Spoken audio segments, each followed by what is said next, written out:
నువ్వు నంద అయితే నేను బద్రీనాథ్ అయితే ఏంటి? మీరు గుడుమ సత్తి గారు కావచ్చు, తొక్కల సత్తి గారు కావచ్చు, but I don't care because I am Siddhu Siddhartha Rao. యుద్ధంలో గెలవడం అంటారా శత్రువుని చంపడం కాదు, శత్రువుని ఓడించడం.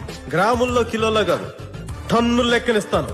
భయం భయం. నాకు కొంచెం తెక్క ఉంది, కానీ దానికి లెక్క ఉంది. సాయం పొందిన వాడు కృతజ్ఞత చూపించకపోవడం ఎంత తప్పు, సాయం చేసిన వాడు కృతజ్ఞత కోరుకోవడం కూడా అంతే తప్పు. పిల్లనిచ్చేటప్పుడు ఉన్నోడా లేనోడా అని కాదు, మనసున్నోడా అలవాటు లేనోడా అని చూడండి.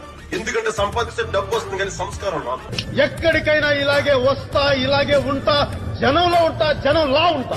నాకు తిక్క లేస్తే సీఎం అయినా ఒకటే, సీఎం అయినా ఒకటే. నేను సింహం అంటున్నాబ్బా, అది గడ్డం గీసుకోలేదు, నేను గీసుకోగలను, అంతే తేడా. మిగతాదంతా సేమ్ టు సేమ్. కొన్నిసార్లు రావడం లేట్ అవచ్చేమో గానీ రావడం మాత్రం పక్కా. ఎంతమంది ఉన్నారన్నది ముఖ్యం కాదు, ఎవడున్నాడన్నది ముఖ్యం. కోర్టులో వాదించడం తెలుసు, కోర్టు తీసి కొట్టడం తెలుసు. నువ్వు పీకే నేను మొలుస్తా, నువ్వు తొక్కే నేను లేస్తా, నువ్వు తీస్తే నేను మళ్ళీ వస్తా. నీ కాపలేని యుద్ధం ఇష్టం. ఖచ్చితంగా గుర్తుపెట్టుకో, క్లాస్ అంటే సైజు కాదు, సైన్యం, కనిపించని సైన్యం.